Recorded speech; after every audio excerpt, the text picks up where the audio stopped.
Today we're gonna start another chapter, 2.1 an interesting observation.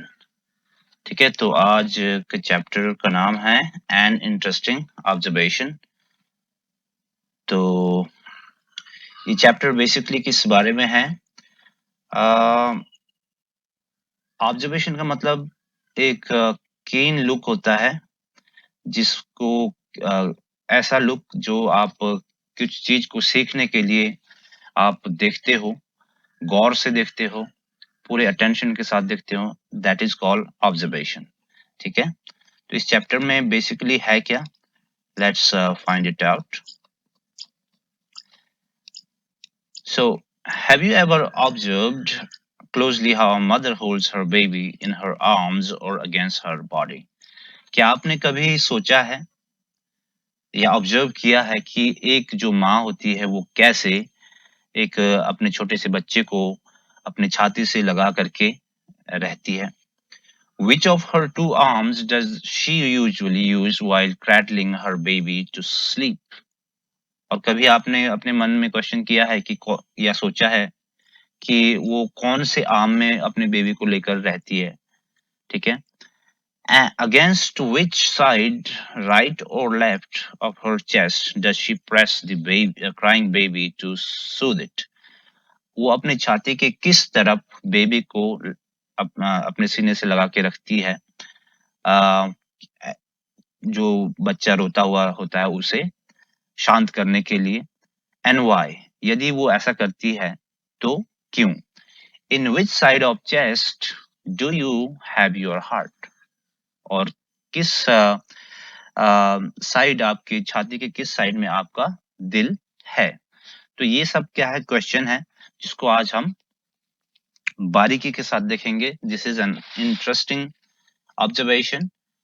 Okay, have you ever noticed how mothers usually hold their babies? क्या आपने कभी सोचा है कि जो एक माँ होती है वो कैसे अपने बच्चे को होल्ड करती है? Careful studies have disclosed the fact that 80% of mothers cradle their infants in their left arms, holding them against the left side of their bodies. जो स्टडी में जो खुलासा हुआ है, पता चला है, उसमें ये पता चलता है कि जो 80% जो माएँ होती है वो अपने बेबीज को लेफ्ट साइड में जो है होल्ड करती है अपने बेबीज को. और ऐसा क्यों है, वही इस चैप्टर में हम पढ़ने जा रहे हैं. One could say that it is because most people are right-handed. कोई ये तर्क दे सकता है कि ऐसा इसलिए होता है क्योंकि जो मोस्टली जो पीपल होते हैं, लोग होते हैं, वो राइट हैंडेड होते हैं.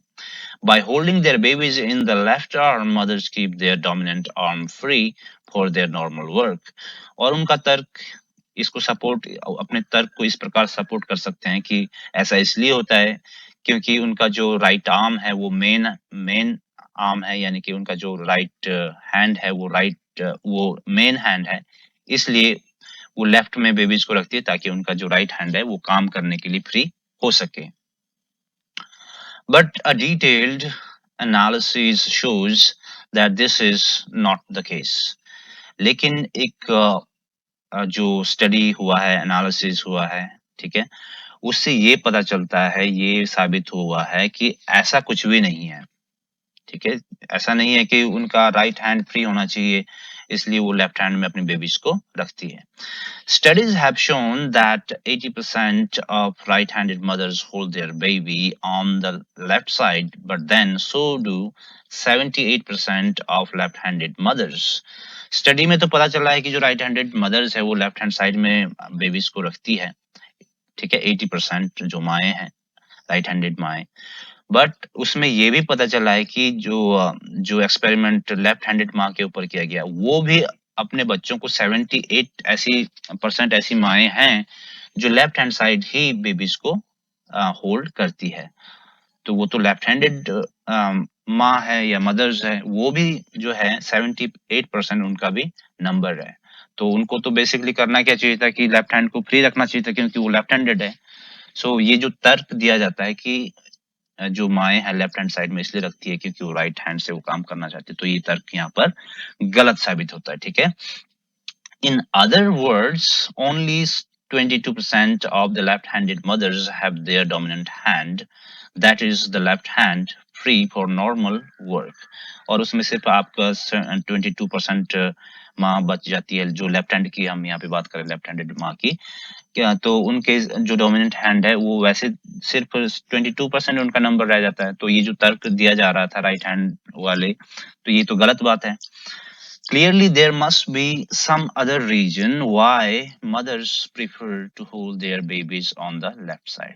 तो इसका मतलब ये हुआ कि ये रीजन तो गलत साबित हुआ कि उनका राइट हैंड फ्री होता है, इसलिए लेफ्ट हैंड में वो अपने बच्चों को पकड़ती है, होल्ड करती है। तो ये रीजन तो गलत साबित हुआ, तो इसका मतलब कुछ और रीजन होना चाहिए। तो वो क्या रीजन है? Let's read it.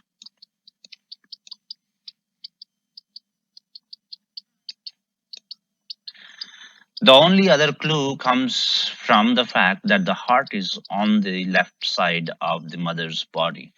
एक दूसरा सिर्फ एक क्लू हमको ये मिलता है कि जो हार्ट होता है वो ह्यूमन बीइंग का, माँ का, क्या left hand side, left side में बॉडी के होता है। Could it be that the sound of her heartbeat is the vital factor? क्या ऐसा हो सकता है कि इससे कोई हार्ट का लेना देना है, हार्ट से रिलेटेड कुछ ऐसी बातें हैं? तो क्या हार्ट वहां पर इंपॉर्टेंस रखता है अपनी? ठीक है। Perhaps during its existence inside the body of the mother, the growing embryo becomes fixated on the sound of the heartbeat. तो ये माना जाता है कि हो सकता है जब बेबी एग्जिस्ट हुआ, जब दुनिया में आया, जब ये एम्ब्रियो में ही था, वोम में था, एम्ब्रियो था, ठीक है? तो माँ के गर्भ में ही हो सकता है उस वो माँ का जो हार्ट बीट है उससे उसका अटैचमेंट कुछ हो, हार्ट बीट का, ठीक है, बेबी के साथ में। सो फिक्सेटेड मतलब इमोशनल अटैचमेंट, तो ऐसा कुछ हो। If this is so, then the rediscovery of this familiar sound after birth might have a calming effect on the infant, especially as it has just been thrust into a strange and frighteningly new world outside.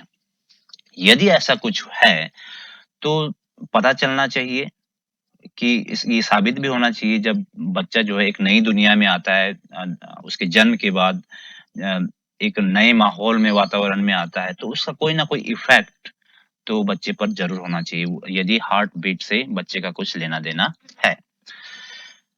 क्योंकि जो दुनिया है बिल्कुल उसके लिए strange है, उसमें उसे धकेला जाता है, थ्रस्ट किया जाता है, लगभग वो है ना, एक नए वातावरण में वो आ जाता है। So the mother too soon discovers unconsciously that her baby is more at peace if held on the left against her heart than on the right. और जो माँ होती है उसे भी, वो भी डिस्कवर करती है, उसको भी लगता है कि जो है जो बेबी है उसको लेफ्ट साइड में अगर वो अपने सीने से लगा के रखती है तो ये ज़्यादा अच्छा है और बेबी शांत रहते हैं। उसे भी ये लगता है, लेकिन अनकॉन्शियसली उसे ऐसा उसने माँ जो है, कोई एक्सपेरिमेंट तो उन्होंने किया नहीं, लेकिन उनको ऐसा लग जाता है, ठीक है, महसूस होता है। दिस में साउंड फार फेच्ड, ये बात जो है हो सकता है आपको लगे कि this is not true and this is far fetched, मतलब ये थोड़ी सी बना कर की गई बातें हैं, but tests have now revealed that it is nevertheless the true explanations. लेकिन जो टेस्ट हुए हैं उससे ये पता चलता है कि ये जो बातें हैं ये ऐसी ही बातें कही गई नहीं है, बल्कि ये एक सच बात है, ठीक है। Groups of newborn babies in a hospital nursery were exposed for a considerable time to the recorded sound of heartbeat. कुछ बेबी थे, उनका बेबीज का जो ग्रुप था उसे एक हॉस्पिटल में उन्हें रखा गया और एक टाइम फिक्स उनके लिए कर दिया गया, हार्ट बीट का साउंड वाला टाइम, ठीक है, साउंड उनके लिए रख दिया गया रिकॉर्ड करके। This sound was at the standard rate of 72 beats per minute, और ये जो साउंड था इसको एकदम फिक्स किया हार्ट वाले रिदम के साथ, उसी के अनुकूल, उसी के अनुसार किया गया। 72 बीट्स जैसे हार्ट नॉर्मली ये करता है, बीट करता है, उसी प्रकार उस साउंड को भी उसी के साथ फिक्स किया गया। This sound was at the standard rate. Okay. There were 9 babies in each group, and it was found that most of them were crying for 60% of the time when the sound was not switched on. तो ये जो 9 groups थे, ठीक है, वहाँ babies थे, उनके 9 group बनाए गए और उसमें ये पता चला ये एक्सपेरिमेंट करने के बाद कि 60% टाइम क्या करते थे, वो हमेशा रोते रहते थे जब भी उस मशीन के जो जिसमें हार्ट बीट रिकॉर्ड किया गया था उसके उसे ऑन ना किया हो तो। यदि वो मशीन बंद हो, हार्ट बीट ना सुनाई दे, बेबीज को उसका साउंड ना आए, तो वो 60% रोते रहते थे। But this figure fell to only 38% when the heart beat recording was being played. और जब हार्ट बीट रिकॉर्डिंग को प्ले किया जाता था उन्हीं 9 बेबीज के ग्रुप में, तो ये जो 60% रोना था उनका, अब वो कम होकर 38% रह गया था। तो इससे भी एक साबित होता है कि हार्ट बीट से कुछ अटैचमेंट बेबीज का होता है। The heartbeat groups also showed a greater weight gain than the others, although the amount of food taken was the same in both cases. जिस ग्रुप में हार्ट बीट का sound दिया गया, हार्ट बीट को recording को सुनाया गया, वहां पर बेबीज ने अच्छा वेट भी गेन किया, यानी कि वो अच्छे से ग्रो हुए, उनकी बॉडी अच्छे से उनकी बॉडी में ग्रोथ हुई। और बल्कि जो खाना था वो तो सेम ही था दोनों के लिए। एक ग्रुप जिसमें हार्ट बीट नहीं सुनाया गया और दूसरा ग्रुप जिसमें हार्ट बीट सुना गया। तो जो जिसमें हार्ट बीट था वो लोग तो अच्छे से ग्रो हुए, लेकिन जिनमें हार्ट बीट नहीं सुनाया गया साउंड, वहां पर उनका ग्रोथ अच्छे से नहीं हुआ था और खाना लेकिन उनका सेम ही था। Clearly the heartless group, clearly the beatless groups were burning up a lot of more energy as a result of their vigorous crying. तो इससे साफ साफ ये तो साबित हुआ था कि जो बीटलेस है, मतलब जिसमें बीटिंग हार्ट बीट नहीं सुनाया गया, वहां पर वो बेबीज बहुत एनर्जी को लूज कर रहे थे, क्योंकि उनका एनर्जी बर्न हो रहा था, रो रहे थे बहुत ज्यादा, इसलिए। Another test was done with slightly older infants at bedtime in some groups, or the room was silent in others, recorded lullabies were played in others, a ticking sound was operating at the heartbeat rate of 72 beats per minute, in still others, the heartbeat recording itself. um, ठीक है, तो यहाँ तक देख लेते हैं। एक another test किया गया, ठीक है, एक्सपेरिमेंट किया गया, उसमें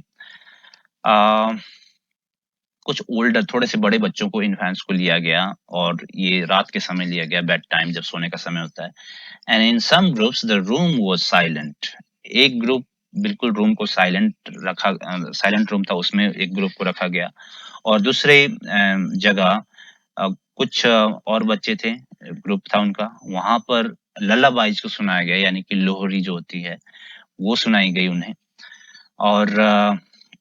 और ग्रुप था, एक और ग्रुप था, उसमें क्या हुआ, टिकिंग साउंड, जो हार्ट बीट का जो धड़कने की साउंड होती है वो सुनाया गया, वो भी एकदम फिक्स किया गया 72 बीट्स पर मिनट। और उसके अलावा एक और ग्रुप बनाया गया, in still others the heart beat recording itself was played, ठीक है। और एक और ग्रुप था, लास्ट ग्रुप।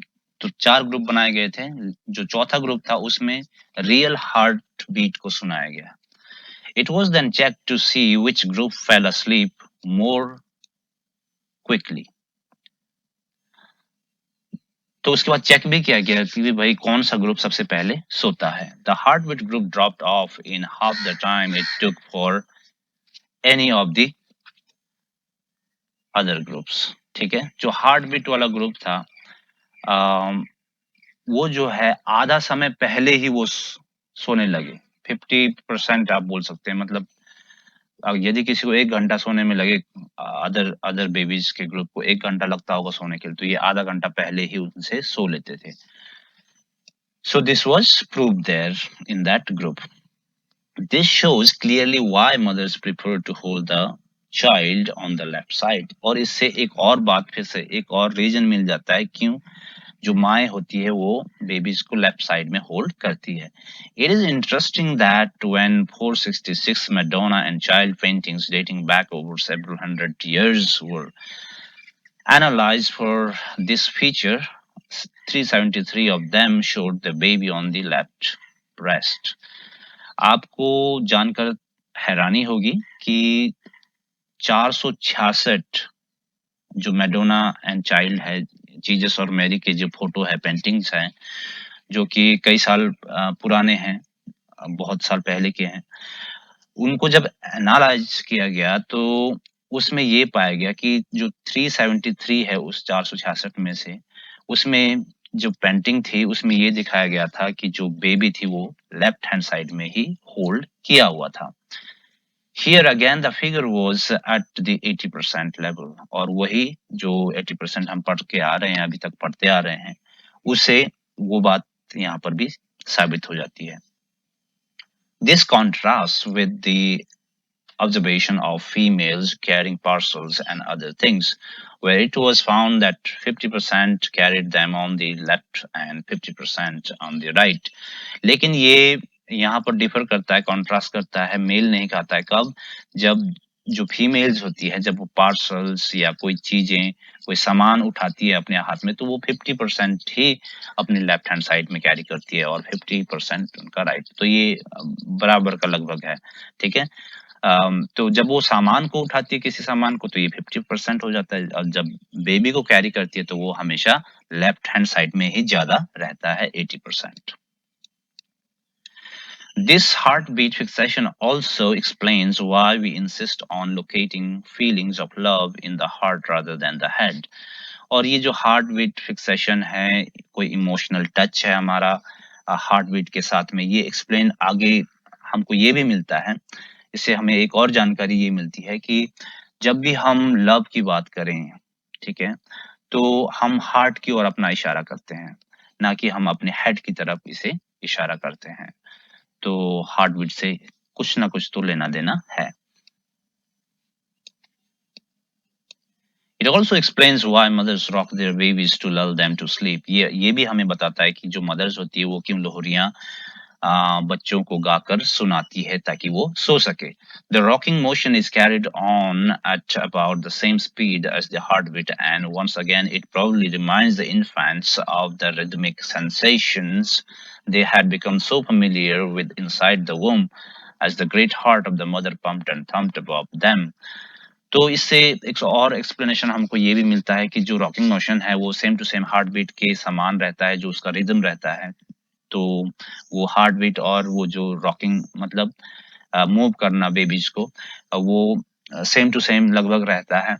और ताकि बच्चे को क्या लगे, जो जो वो पहले से ही जिस बात को वो जानता है, फेमिलियर है जिस बात से, जिस बीटिंग से, जिस रिदम से, वो उसे इस बाहर की दुनिया में भी मिल सके जब बेबी को रॉक किया जाता है, और वो शांत हो और उसे कंफर्ट महसूस हो.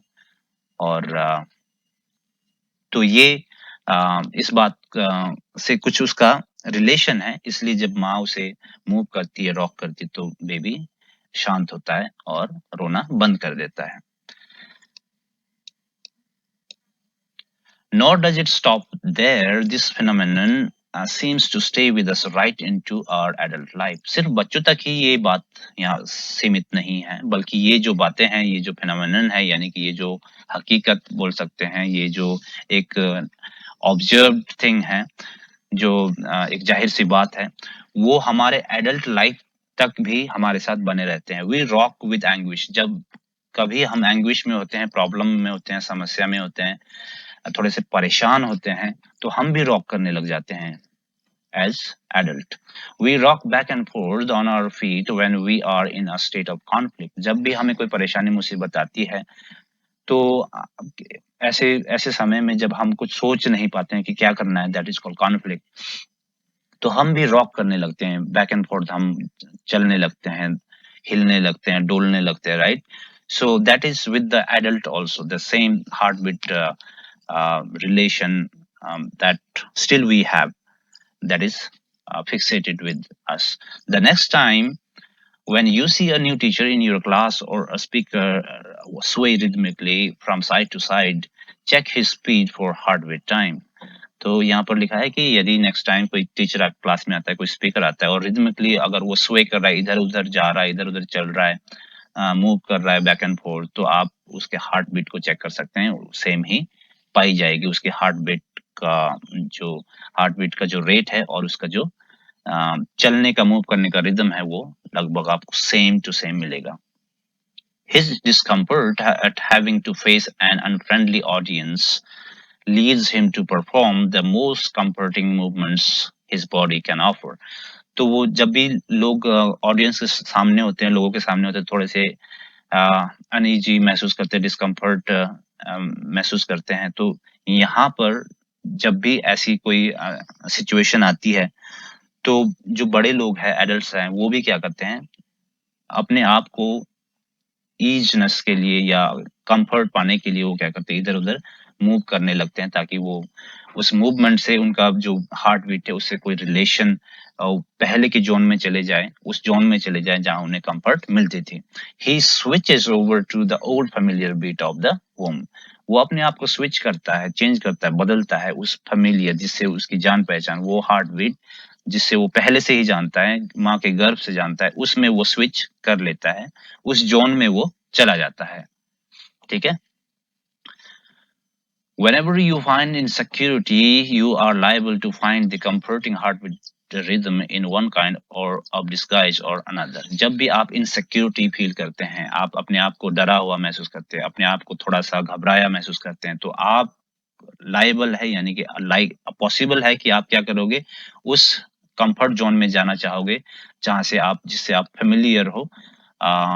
और ये किसी भी रूप में हो सकता है, right? It can be one kind of disguise और अनदर। आप हो सकता है इधर-उधर चलने लगे, हो सकता है आप थोड़ा-सा रॉक करने लगे, कुछ भी हो, जो भी आपकी एक्टिविटीज़ बाहरी मूवमेंट होगा, फिजिकल मूवमेंट, वो सब हार्ट बीट से उसका कुछ ना कुछ लेना-देना है।